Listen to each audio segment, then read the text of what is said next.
اچھا، ایک اور سوال سبیلوں کے حوالے سے پوچھا جاتا ہے کہ محرم میں سبیلیں لگانا، ان سبیلوں سے پانی پینا. تو دیکھیں وہ بھی شیعہ حضرات کا مسلک ہے، ان کا کانسیپٹ ہے کہ وہ حضرت حسین کے نام کی سبیلیں لگاتے ہیں. میں بار بار کہہ رہا ہوں کسی کو چھیڑے نہیں، اپنا مسلک چھوڑے نہیں، دوسرے کو چھیڑے نہیں. یہ میں اہل سنت والجماعت کے لیے مسائل ریکارڈ کروا رہا ہوں کہ ہمارے لیے کسی بھی چیز کے جائز اور ثواب ہونے کے لیے دلیل کی ضرورت ہے. دلیل قرآن و سنت ہے، صحابہ ہیں. تو ہمیں نہ اہل بیت سے اس کا کوئی ثبوت ملتا ہے، نہ صحابہ سے، نہ قرآن و سنت سے کہ محرم میں صحابہ نے سبیلیں لگائیں. حضرت حسین رضی اللہ تعالیٰ عنہ کی شہادت کے بعد اہل بیت میں سے کسی نے سبیلیں لگائی ہوں یا انہوں نے سبیلیں لگانے کا حکم دیا ہو، کہیں بھی نہیں ملتا. تو یہ عمل بھی بدعت ہے، ناجائز ہے، اس سے اجتناب کریں. اور ایک عجیب بات ہے، کبھی آپ اس کو غم کا مہینہ کہتے ہیں اور کالے کپڑے پہنتے ہیں اور سبیلیں لگا کے لوگوں کو شربت پلا رہے ہیں. تو یہ تو خوشی کے موقع پہ ہوتا ہے نا، خوشی کے موقع پہ کھلایا پلایا جاتا ہے. تو یہ ایک کنفیوژن ہے کہ یہ خوشی منا رہے ہیں کہ غم منا رہے ہیں. تو کھلانا پلانا خوشیوں کے موقع پہ ہوتا ہے.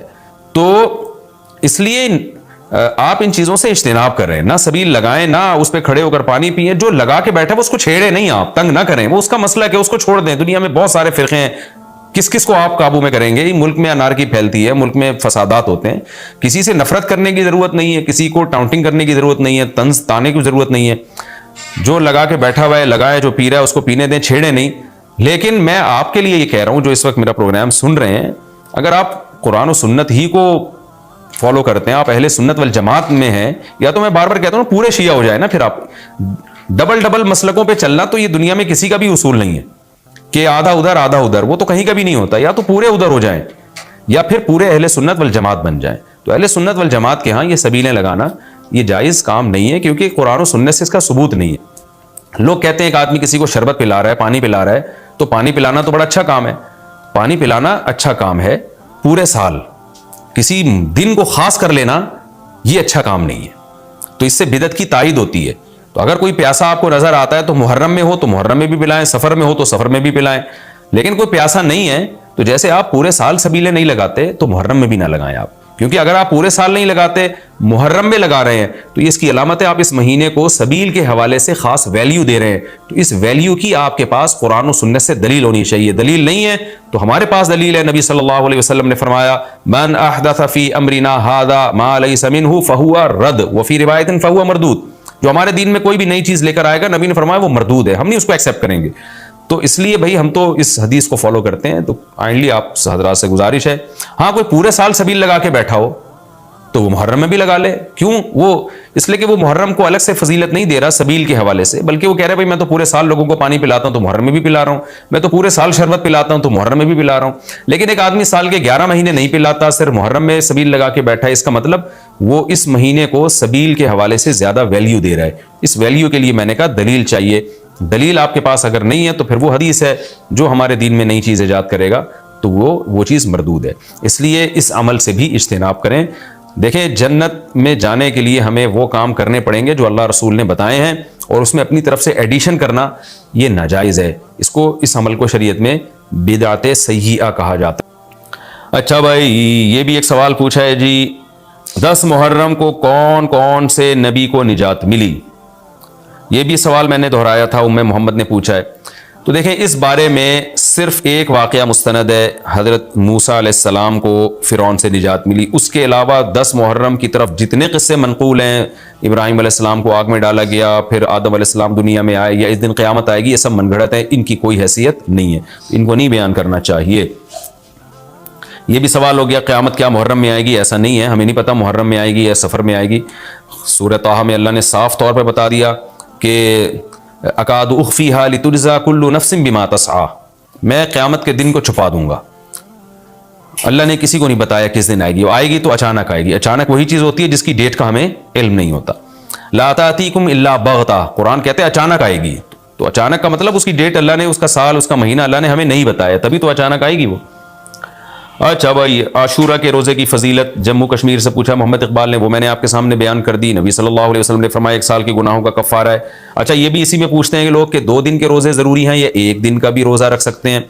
تو بعض علماء کی رائے یہ کہ اس زمانے میں 1 روزہ بھی جائز ہے، کیونکہ نبی صلی اللہ علیہ وسلم نے یہودیوں کی مشابہت کی وجہ سے حکم دیا تھا کہ 2 ملاؤ. اب یہودی یہ روزہ نہیں رکھتے، جو ہمیں جہاں تک نالج ہے، تو اب چونکہ وہ رکھتے ہی نہیں ہیں لہذا اب ایک روزہ بھی اگر کوئی رکھ لے تو بھی ٹھیک ہے, 2 اچھا ہے, نہیں رکھا جاتا تو ایک بھی رکھ لے تو بھی امید ہے انشاءاللہ ثواب ملے گا. اچھا اس میں یہ بھی پوچھا ہے دسترخوان پہ, میں ابھی آ رہا ہوں, دسترخوان محرم میں وسیع کرنا کیسا ہے. لوگ وہ دسترخوان پہ کان لگا کے بیٹھے ہوئے ہوں گے, وہ دسترخوان کب آئے گا مارکیٹ میں. اچھا یہ بھی ایک سوال پوچھتے ہیں لوگ کہ جیسے بھائی نے پوچھا کہ 2 یعنی قضا روزے کی نیت رکھنا, نیت کرنا, یہ راولپنڈی سے محمد اسماعیل نے پوچھا تھا. خوب سمجھ لیں جن دنوں کا بھی کوئی فضیلت ہے نا روزہ رکھنے کی, جیسے پیر جمعرات کے روزے کی فضیلت ہے, ایام بیس کے روزے کی فضیلت ہے, اسی طرح 10 محرم کے روزے کی فضیلت ہے, اسی طرح 9 ذی الحجہ کے روزے کی فضیلت ہے. ان میں آپ قضا کی نیت نہیں کر سکتے. اگر قضا روزے کی نیت کی تو قضا روزے کا ثواب ملے گا, اس دن کے ثواب سے آپ محروم ہو جائیں گے. خوب سمجھ لیں شوال کے 6 روزوں میں بھی ایسا ہی ہے. خواتین کیا کرتی ہیں, مینسز کی وجہ سے جو رمضان کے روزے چھوٹ گئے, انہوں نے کہا چلو شوال کے 6 روزے کی نیت بھی کر لو اور رمضان کے قضا روزے کی نیت بھی کر لو, تو گریوی میں دونوں کام ہو جائیں گے. تو ایسا نہیں ہے, ایک ہی ہوگا, یا تو قضا رکھیں یا نفل. اگر قضا روزے رکھے تو پھر وہ نفل کا ثواب نہیں ملے گا, نفل رکھے تو قضا کا ثواب نہیں ملے گا. ان روزوں میں تداخل نہیں ہوتا, نفل اور قضا روزے جمع نہیں ہو سکتے.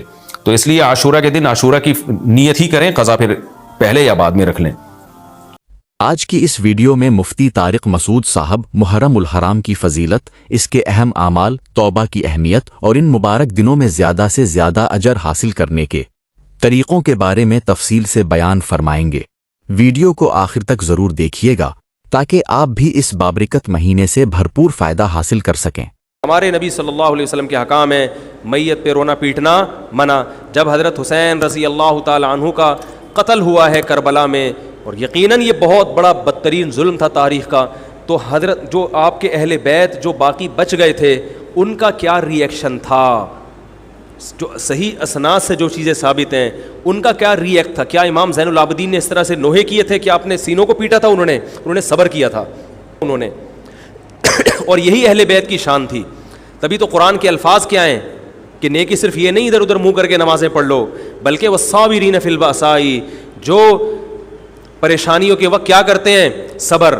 تو ہماری نظر میں حضرت حسین کا قتل بھی ایک بہت بڑی ٹینشن، بہت بڑی پریشانی، مگر اس پر ہمیں صبر کا حکم ہے. اگر ہمارے اندر انتقام کی طاقت ہوتی تو انتقام لے لیتے ہم. جو بھی قاتلان حسین تھے ہمیں پتہ چلتا کہ یہ ہے، ہم انتقام لیتے ان سے. اگر انتقام نہیں لے، وہ تو چلے گئے دنیا سے اپنے ٹھکانوں کو، جو جس نے جہنم رسید ہونا تھا وہ تو جہنم رسید ہو چکا ہے. اور اللہ نے حضرت حسین رضی اللہ تعالی عنہ کو شہادت کی برکت سے جنت کے جوانوں کا سردار بنا دیا ہے. تو جس کا جو ٹھکانہ تھا، جس ملعون نے جہاں جانا تھا وہ چلا گیا. اب قرآن کیا کہہ رہا ہے؟ تلک امۃ قد خلت. جہاں بھی قرآن ایسے واقعات بیان کرتے ہیں، یہ قوم تھی جو گزر گئی. لہا ما کسبت، جس نے جو کیا اس کا بدلہ ملے گا. ولکم ما کسبتم، اب تمہارے اعمال اللہ دیکھے گا. اعمال کا مطلب دیکھے گا جن چیزوں کو اللہ نے حلال کیا تم اس پر عمل کرتے ہو، جن چیزوں کو حرام قرار دیا اس سے بچتے ہو کہ نہیں بچتے، یہ چیزیں دیکھی جائیں گی. تو محرم کے ایک الگ، ہمیں محرم نبی صلی اللہ علیہ وسلم کی زندگی میں ہمیشہ آیا ہے، اس میں کیا احکام ہے. محرم میں آپ نے نکاح بھی کیا ہے. محرم منحوس نہیں ہے. محرم تو اشہر حرم میں سے ہے، برکت والا مہینہ ہے. اس میں جو کام کیا جائے گا اس میں برکت ہوگی. اس میں شادی بیاہ کریں گے اس میں انشاءاللہ برکت ہوگی. اس میں کوئی اور عبادت کریں گے اس میں برکت. نبی صلی اللہ علیہ وسلم نے محرم کی الگ فضیلت بیان کی کہ اس میں عبادت کا ثواب، محرم کے روزوں کا ثواب عام مہینوں سے زیادہ ہے. تو یہ سب ہماری شریعت کی تعلیمات ہیں.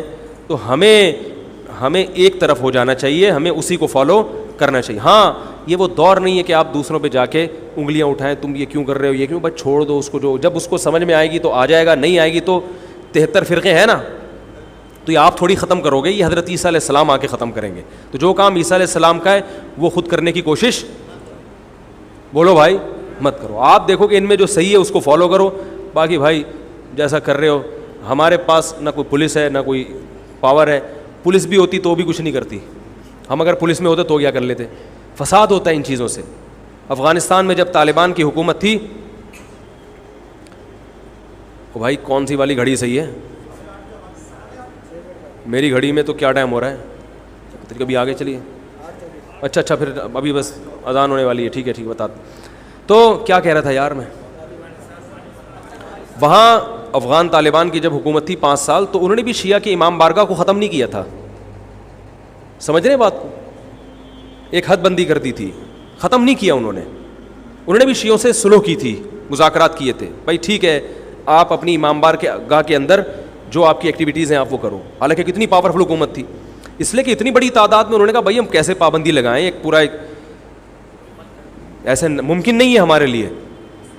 تو گورنمنٹ کے لیے بہت سی چیزیں ممکن نہیں ہوتی, پابندیاں نہیں لگا سکتی گورنمنٹ. تو جو طالبان نہیں ختم کر سکے, حالانکہ طالبان سنی مسلک کے تھے اور وہ شیعہ بالکل ایک, میں نے وہاں امام بارگاہ میں اذانیں بھی سنی ہیں, ریڈیو پہ اذان آتی تھی امام بارگاہ سے, میں نے خود سنی ہے کہ بھائی میں نے یہ کہاں سے آ رہی ہوں, افغانستان سے میں اس وقت اذان ہوں. افغانستان کا چینل اس وقت آتا تھا طالبان کا اردو میں چینل, تو اس میں اذان آ رہی ہوتی تھی شیعہ حضرات کی. تو فرقواریت کا یہ طریقہ ختم کرنے کا نہیں ہے کہ آپ جا کے ان کو چھیڑیں تنگ کریں, بھائی یہ بہت عرصے سے چلے آ رہے ہیں, چلتے رہیں گے. جو صحیح ہوگا اس کو حضرت عیسیٰ علیہ السلام نافذ کر دیں گے, جو غلط کو ڈیلیٹ کر دیں گے خود ہی. اگر ہم غلط ہوئے تو حضرت عیسیٰ علیہ السلام سب سے پہلے ہماری گردنیں اڑا کے ہمیں ڈیلیٹ کر دیں گے, ٹھیک ہے نا. اگر وہ غلط ہوئے تو ان کو ختم کر دیں گے, تو یہ ان کا کام ہے. آج کسی کے بس میں یہ نہیں ہے. تو میں یہ اس لیے کہہ رہا ہوں کہ لڑو مت, گالی گلوچ مت کرو, فیس بک پہ ایک دوسرے کے خلاف نیگیٹو کمنٹس مت کرو, کیونکہ ہم اختلافات کے متحمل نہیں ہیں. ہمیں بہرحال قومی سطح پہ ایک ہی بن کے رہنا ہے. پاکستان کے مقابلے میں جو ہمارے دشمن ہیں ان کے مقابلے میں ہمیں ایک بن کے رہنا. جہاں تک مذہب کا تعلق ہے, بھائی آپ کا مسلک اجازت دیتا ہے آپ کریں, ہمارا مسلک ہمیں اس کی اجازت, ہمارا مسلک ہمیں ماتم دیکھنے کی بھی اجازت نہیں دیتا. سمجھ میں آ رہی ہے بات؟ ہمیں دیکھنے کی بھی اجازت نہیں, ہم دیکھیں گے بھی نہیں. آپ کا مسلک ہے آپ کریں. تو لڑنا بھڑنا نہیں ہے. میں صرف یہ کہہ رہا ہوں کہ ایک طرف ہو جاؤ, یا ادھر یا بولو بھائی ادھر ہو جاؤ. تو ہم یہ چیزوں کو غلط سمجھتے ہیں, نہ ماتم کو جائز سمجھتے ہیں, نہ رونے پیٹنے کو جائز سمجھتے ہیں. جس طرح سے رویا جا رہا ہے, کسی کو واقعہ کربلا سن کے رونا آ جائے, یہ ایمان کی علامت ہے اہل بیس. لیکن یہ کوئی سنت عمل نہیں ہے کہ باقاعدہ اس کو رلانے کے لیے آرڈر پہ بٹھایا جائے کہ چلو کربلا کا واقعہ سن کے رونا سنت ہے تو آپ بیٹھو تو رو. ایسا نہیں ہے, کچھ ایسی شریعت میں نہیں ہے. اللہ تعالیٰ سے دعا ہے کہ اللہ تعالیٰ ہمیں اہل سنت والجماعت میں اگر ہم ہیں تو حقیقی معنوں میں اس میں داخل کر لے, اور پھر اسی کو فالو کرنے کی توفیق عطا فرمائے. اگر آپ کو مفتی طارق مسعود صاحب کی یہ باتیں پسند آئیں اور آپ نے اس ویڈیو سے کچھ سیکھا ہو تو ویڈیو کو لائک, کمنٹ اور شیئر ضرور کیجیے تاکہ یہ پیغام زیادہ سے زیادہ لوگوں تک پہنچ سکے. اور اگر آپ ہمارے چینل پر نئے ہیں تو سبسکرائب کر کے بیل آئیکن کو بھی دبا دیجیے تاکہ ایسی مزید اسلامی اور ایمان افروز ویڈیوز آپ تک سب سے پہلے پہنچ سکیں. جزاکم اللہ خیران.